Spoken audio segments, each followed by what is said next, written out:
Ini saya menjawab yang tadi Bang Hotmat bilang bahwa bisa berbeda pada setiap orang. Yes, bisa berbeda. Karena itu kita mempelajari secara mendalam dan secara kualitatif. Kita observasi, kita wawancara, kita lakukan tes psikologis. Itu yang kita lakukan. Gitu. Apa kesimpulannya kemudian? Nah, kesimpulannya kan memang kesimpulan yang kita kemarin bilang adalah ada perilaku yang tidak lazim. Lazim tidak lazim itu memang ukurannya kita lihat sesuai dengan konteks sosial. Lazim tidak lazim tentu ukurannya adalah dibandingkan orang-orang lain dilakukan ini lazim atau tidak, gitu. Kemudian kita lihat secara ke dalam nih, secara kepribadian, gitu. Dan daya profil kepribadian meliputi kecerdasannya seperti apa, kemudian kepribadian seperti apa, proses daya nalar berpikirnya seperti apa. Dan ini kan daya nalar berpikirnya. Apakah dengan tidak lazim itu Anda berkesimpulan dia pembunuh? Saya tidak menyimpulkan demikian. Tidak bisa kan? Berarti psikolog pun tidak akan pernah bisa mengatakan dia pembunuh. Dan psikolog pun juga tidak menyimpulkan apa-apa pada waktu justru itu. Karena nanti kan hakim kan hanya mendasarkannya kepada bukti-bukti mereka. Baik. Jadi bukti apa? Dan satu lagi yang saya sangat protes di kasus ini karena saya mengalami dua kasus besar. JIS sama kasus pembunuhan Angelin. Dalam kasus Jessica, semua psikolognya tidak qualified. Karena apa? Bukan psikolog forensik. Baik. Saya sekarang akan sementara ibu kita ini ibu bosnya klinis ya. Maksudnya Bu Rati Ibrahim, ya, psikolog klinis. Tidak berwenang memberikan. Ya. Saya akan ke Pak Made terlebih dahulu. Ini Prof Made, dalam kesaksian Anda menyatakan bahwa Jessica tewas karena cyanida. Ini sudah menurut Anda firm begitu, tewas karena cyanida. Tapi dari 3 kemungkinan, pembuat kopi, pengantar kopi, atau pemesan kopi, yakni Jessica, mana yang memiliki kemungkinan besar untuk menaruh cyanida ke dalam kopi? Oke, dari data saya sendiri terhadap percobaan tersebut, sebelum kita melihat data CCTV, saya melihat ada 3 kemungkinan. Jadi dari desainnya itu ada 4 skenario kemungkinan yang mungkin adalah dari bahan baku, kemudian dari pembuat atau peracik kopi, yang ketiga dari yang mengantar, yang keempat dari yang pemesan.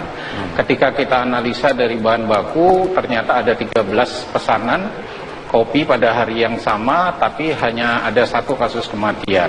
Kemudian kita kerucutkan menjadi 3 kemungkinan. Dari 3 kemungkinan tersebut, kalau dari analisis percobaan toksikologi forensik, ketiga itu masih terbuka besar dalam memungkinkan menyebabkan adanya cyanida di dalam kopi tersebut. Nah, kalau di-compile atau dikomparasi dengan fakta dari yang diberikan oleh ahli digital forensik, di situ bahwa didapatkan bahwa kemungkinan pertama yaitu dari peracik tidak ada tindakan yang mencurigakan menambahkan racun. Kemudian yang kemungkinan yang kedua adalah dari pengantar kopi, si pembawa runner menuju pemesan itu pengantar kopi tidak juga ditemukan. Nah, sekarang kemungkinan yang ketiga di situ memang CCTV juga banyak mengatakan dari ahli digital forensik bahwa ada perilaku curiga dan segala macam. Artinya dari kombinasi tersebut, saya hanya menyimpulkan yang bertanggung jawab terhadap penambahan kopi tersebut adalah pemesan. Baik, pemesan yakni berarti Jessica. Anda juga mengatakan dalam persidangan bahwa pukul 16.30 hingga pukul 16.45 ini berasal dari pada rentang waktu itu, waktu yang dimaksudkan adalah cyanida ke kopi Wayan Mirna. Anda mengatakan pukul 16.30 hingga 16.45 dan itu berada di bawah penguasaan Jessica. Betul seperti itu, Pak? Dari hasil percobaan kemudian kita melakukan suatu uji, yaitu namanya reaksi penguapan dari cyanida atau penguraian cyanida yang ada pada percobaan. Kemudian kita hitung pada konsentrasi cyanida yang dilakukan percobaan dari pengambilan sampel sampai pengujian selama 5 hari berdasarkan uji laju reaksi penguraian atau pelepasan gas cyanida tersebut dengan teori kesalahan tertentu yang kita gunakan persamaan laju reaksi orde pertama sesuai dengan teori yang mengatakan kita bisa melihat bahwa rentang waktu itu ada pada rentang waktu yang 4, jadi 16.30 sampai 16.45. Baik, kita akan lanjutkan perbincangan. Nanti saya akan meminta tanggapan dari Bang Hotma dikarenakan keterangan dari Pak Made tadi justru mengarah kepada si pemesan kopi yakni Jessica. Kami akan kembali. Tadi Prof. Made mengatakan kecil kemungkinan cyanida masuk dalam proses pembuatan atau dilakukan oleh peracik atau dilakukan oleh pengantar kopi, tapi dan justru malah mengarah kepada pemesan. Apapun namanya, selama masih kemungkinan kita tidak bisa menghukum orang dengan 340 KUH pidana, yaitu hukuman mati. Dalam hukum pidana tidak boleh, selama itu kemungkinan orang harus bebas. Itu prinsip hukum, ya. Kedua, pendapat ahli di Indonesia, terutama psikolog, bisa dibeli, bisa diarahkan. Ya, saya udah alami sendiri dalam kasus JIS. 3 psikolog ini mengatakan A, 3 psikolog mengatakan B. Jadi hakim mengikuti yang mana? Pendapat psikolog di Indonesia bisa dibeli, bisa diarahkan. Dalam kasus Angelin, dalam kasus JIS yang saya pegang. Dalam kasus ini? Sekarang teorinya sama, tapi psikolog daripada jaksa mengatakan A, psikolog dari penasihat hukum mengatakan B. Berarti kan pegangan yang mana tidak ada. Lain dia kan kalau misalnya ahli sejarah, fakta. Makanya saya bilang jangan hukum seseorang dengan teori kemungkinan. Itu maksud saya. Terlepas dari apakah Jessica bersalah atau tidak. Walaupun tadi Prof. Made mengatakan di rentang waktu pukul 16.30, 16.45 teori kemungkinan. Kopi ada di bawah kekuasaan dari Makanya Jessica. Teori kemungkinan. Bagaimana kalau misalnya si Mirna itu sebelum nyampai ke Plaza Indonesia 1 jam lebih ada di mobil. Siapa orang di sampingnya? Dia minum aqua kan?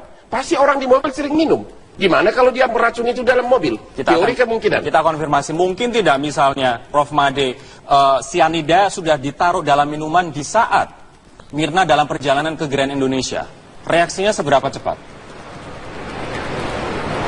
Dari reaksi yang ditimbulkan tersebut, kita sudah mengatakan bahwa reaksi yang terjadi sangat cepat, bahwa jumlah cyanida yang masuk dari data yang ada di dalam kopi itu sangat besar dosisnya. Ketika diserap, kemudian ahli toksikologi dari Australia dan patologi dari Australia pun mengatakan bahwa penyerapan lewat mulut atau oral lingual itu sudah sangat memungkinkan terjadi dan memberikan reaksi yang jauh lebih cepat dibandingkan jika penyerapan yang terjadi di lambung. Artinya ini tidak mungkin cyanida masuk ke dalam tubuh Mirna pada saat dia perjalanan ke Grand Indonesia. Tidak mungkin. Tidak mungkin dari fakta yang ditampilkan atau dari fakta CCTV yang ditampilkan ketika datang. Setelah itu, setelah minum baru muncul minum kopi. Bagaimana kalau dia begitu turun di parkiran Plaza Indonesia, dia minum dulu? Berarti hanya hitungan detik. Bagaimana waktu dia nyampe di Plaza Indonesia, sebelum dia keluar mobil, dia minum dulu aqua yang di dalamnya juga sudah ada cyanida. Dari sana ke sana kan cuma hitungan menit. Habis itu dia langsung kejang-kejang. Berarti kita tidak berasumsi, kita berbicara pada fakta bahwa di dalam kopi dilaporkan ada cyanida. Jadi kita tidak membuat asumsi asumsi kosong yang mengatakan bahwa kemungkinan itu bukan berdasarkan kemungkinan berdasarkan hipotesa kemungkinan tanpa dasar. Kita berdasarkan hipotesa berdasarkan faktual dan keilmuan.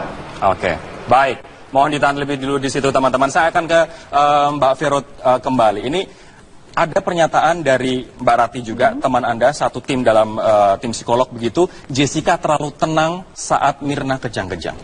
Apa kemudian makna di balik itu? Kembali, ketika seseorang tenang itu berarti dia mampu mengatur emosi, mampu mengendalikan perilaku. Gitu ya. Berarti kalau misalkan dalam sebuah kejadian yang begitu tiba-tiba kan, kejadian itu tiba-tiba dan itu biasanya kemudian memicu perasaan tertentu yang kita nggak ekspektasi, biasanya orang kemudian muncul emosi-emosi, riak-riak emosi yang kelihatan. Kenapa Mirna bisa begitu tenang? Nah, Jessica, itu dia. Jessica gitu. kenapa bisa begitu tenang? Nah, kemudian kan yang jadi kita perhatikan bahwa ada sebuah kejadian yang sudah diprediksi sebelumnya, itu bisa membuat orang tenang. Karena dia sudah memprediksi kejadian ini akan terjadi atau sudah mempersiapkan ini akan terjadi. Kejang-kejang itu akan terjadi, ya, dia akan maka kemudian orang bisa tenang. kritis. Gitu. Oke. Kalau ada suatu tragedi atau kejadian sesuatu yang tidak kita harapkan dan datang tiba-tiba, contoh di sini tiba-tiba gempa, of course ada sebuah emosi yang kelihatan dalam bentuk perilaku kan, panik atau apa. Gitu. Anda Tapi melihat apakah teori itu berlaku untuk kepada setiap orang bisa berbeda-beda kan?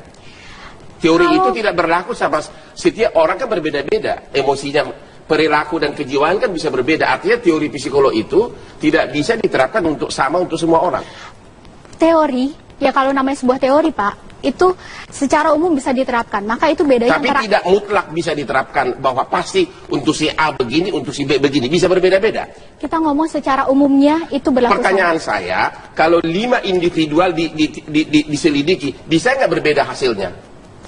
Kalau itu Bisa atau ada, tidak? tunggu Pak, kalau itu adalah teori dan artinya umum, kalau itu ada di 5 orang kita periksa, artinya 90% orang itu iya. 90% Umumnya akan melakukan hal panik, yang sama. akan Kalau panik. dari teori ya, Kalau artinya ada kemungkinan tidak, ada kemungkinan tidak. 10%-nya. Ah, itulah makanya dalam hukum pidana tidak boleh ada keraguan. Tidak boleh, itu hukum pidana. Ini artinya berarti keterangan dari Mbak Vero, keterangan dari Tidak Prof. bisa, Madrid tidak karena bisa. itu hanya kemungkinan. Makanya saya bilang perilaku orang tidak bisa digeneralisir, beda-beda. Kalau saya lebih parah lagi kalau saya shopping. Langsung saya taruh di atas saya, benar. Saya kasih contoh begini. Setiap saya berantem sama si Ruhut, si Tompul di ILC, jari saya begini. Saya tanya psikolog, Anda stres? Bohong, saya bilang. Salah dia menganalisa, karena saya terlalu exciting. Ini beda-beda. Apalagi Anda, Veronica, sama bosmu bukan ahli forensik kan? Bukan psikolog forensik.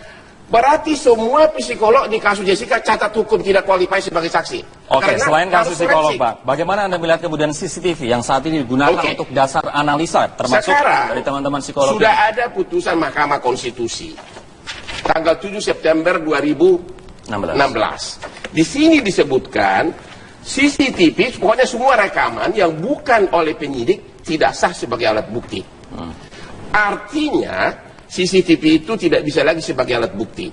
Artinya juga psikolog semuanya yang menganalisa bukti itu juga catat, karena menganalisa bukti yang catat. Saya sempat berbincang juga dengan beberapa pengamat hukum, ini keputusan tidak surut, begitu artinya kan putusan baru 7 September, sementara kejadian mirip tanggal 6 September. Itu orang-orang bodoh itu yang ngomong itu. Kalau ada perubahan perundang-undangan, maka berlakulah yang paling meringan bagi terdakwa. Itu prinsip hukum pidana.